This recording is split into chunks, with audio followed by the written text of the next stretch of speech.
Hey, this is an unbelievable property we're going to feature here today on this segment of the show. It's a botanical garden in Walkerton, Indiana. Steve and Judy are the homeowners.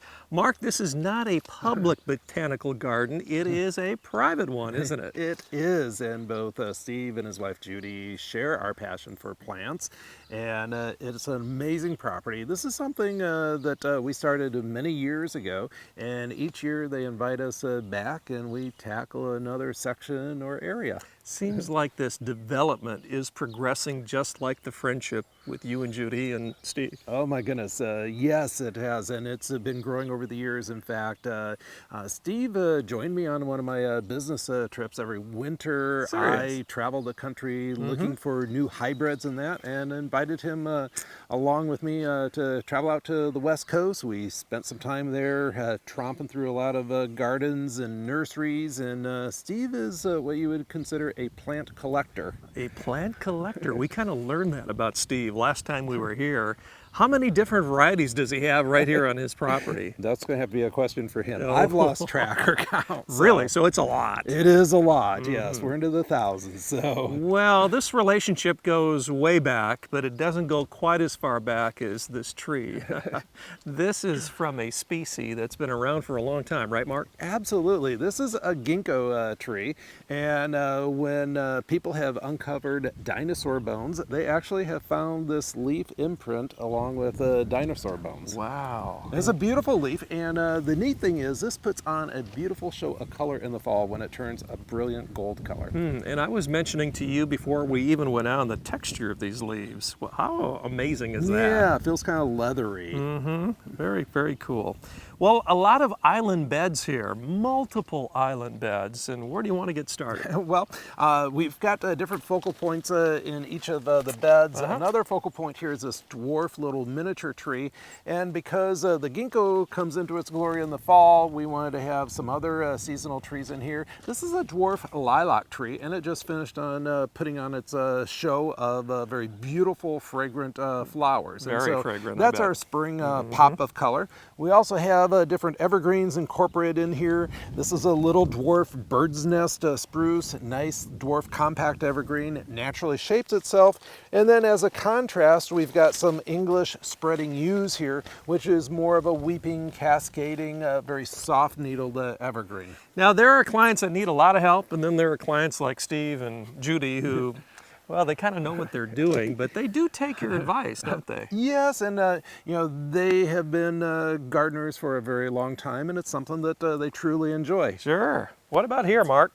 Well, this is one of our southwest gardens, and you're going to see a lot of cactus, succulents, and sedums in here, and I'm sure there's a lot of people that's not aware that you actually can grow cactus here in Michiana. Wow. And we've got actually a couple of different varieties. This is one of our red flowering ones, and then we also have some of our yellow flowering ones here, and if you look real close, you can actually see the buds. Now, don't touch them because they do have thorns on them. Thanks for the warning. These are all flower buds, going to open up to a beautiful, huge yellow pastel colored flower in probably just a week or so.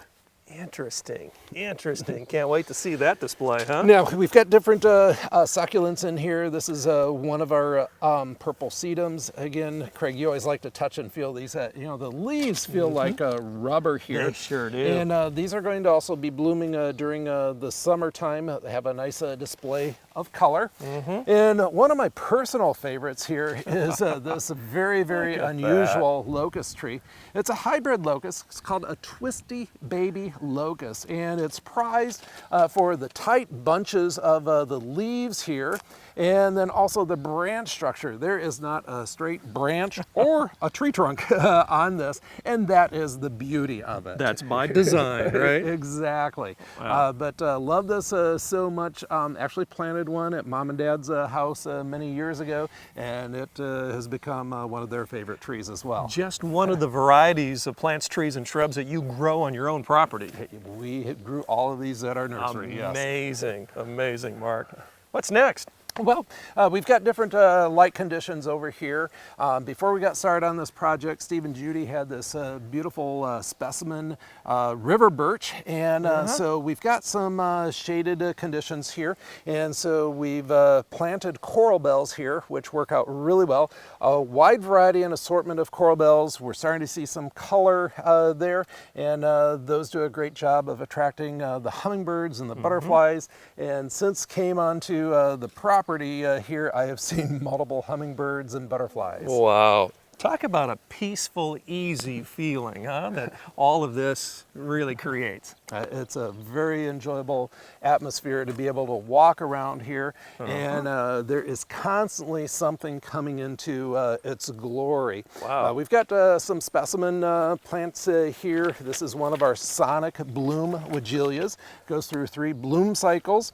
Blooms in the spring, again in the summer, again in the fall. This one attracts hummingbirds and butterflies. And Craig, this tree behind you is one of our copper purple beeches. I love the shiny, glossy leaves that are on here, and those really deep, rich, burgundy-colored leaves there. Fantastic. I bet that would look good up against a house too, wouldn't it, in certain conditions? Yes, under certain conditions. Yeah. If your house was dark brown, Not so much. No, but you know, you put this in front of a white, cream, or a light tan colored house, that color really pops, and you're always looking for color contrast, and you've learned that over all these years. You've taught us well, Mark. You've taught all of us well. What's next? Well, we saw the river birch tree. We've got a grove of white spire birch trees here. Beautiful, pure white bark. It's going to have an exfoliating bark. Starting to see a little bit of that going on here, but we used them in a grouping of 3 here. And it gives us a nice border from the road here, and with Steve and Judy's property. Wow, you know, they really look healthy, don't they? They're very happy here. I bet they would be. I'd be happy here. You didn't plant this guy, did you? No, that was one of the original trees here on the farm, and we saw value to it. And we needed some different sunlight conditions so we could have some shade gardens. And here we've got some of our endless summer hydrangeas, heavily budded. They're going to put on a nice show of pink and blue colored flowers. They'll continue to bloom all throughout the summertime.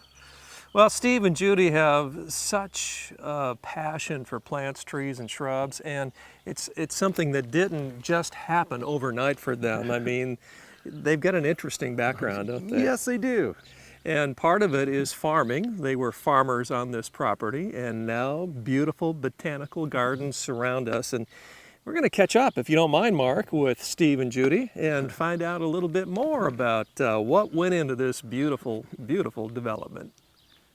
Well, Steve and Judy Murray join us now in the backyard here under the beautiful veranda, and we're going to talk a little bit about the Murray Botanical Gardens. It's a private botanical garden that they've been developing over the years, and we'll talk to Judy in just a little bit. But Steve, wanted to get your take on how things have been going here the last year or so. I know you and Mark did a West Coast swing together and did some purchasing out there. He calls you the collector of plants, and you found a few out there, didn't you?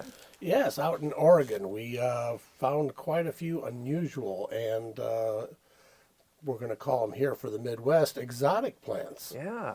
So we had a grand time there. I mean, just it was a marvel what they can grow in that climate. Well, what's a marvel to me, Steve, is that you can bring them back here and make them look like it's natural and they thrive. It doesn't happen overnight to have something like that happen. You got to know what you're doing. No, I don't. Mark Linton needs to know what he's doing, and he's the one that places them to make them look their best for the presentation.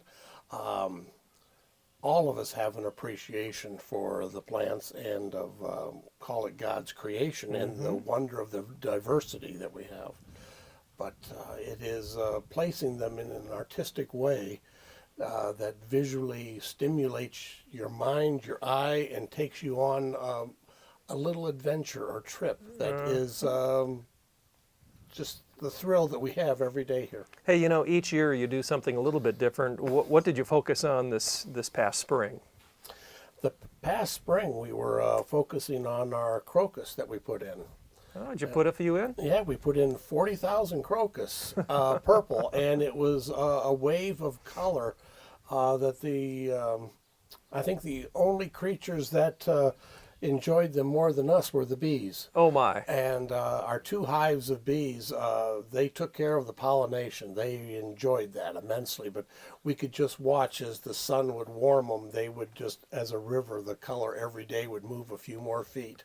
Very cool. And it was very cool. Neat. Well, I'm going to talk to Judy a little bit if you don't mind, Steve. Oh, please do. And Judy really enjoyed walking on top of those crocus, didn't you, Judy? No, You were a little tentative, I hear. I walked around them. Around them. Okay. They're very delicate, and I can't wait for them to come back next year because it's going to be even better when the Sure. bulbs have divided. Yeah. Well, you spend a lot of time enjoying what Steve and Mark have put together. You don't like to take a lot of credit for any of it, I know that. But one thing that we can say about what you do here with the desserts, I mean, they're phenomenal. Thanks again for treating us. You're welcome. What did we have today? Tell the viewers at home. Homemade banana pudding and almond coffee cake. Ooh, that's what that was. I Yeah. think Gary liked the almond coffee cake. I think he did too. Yeah, I think you're going to like what Mark has here for you. Mark, you want to come on in and say hello?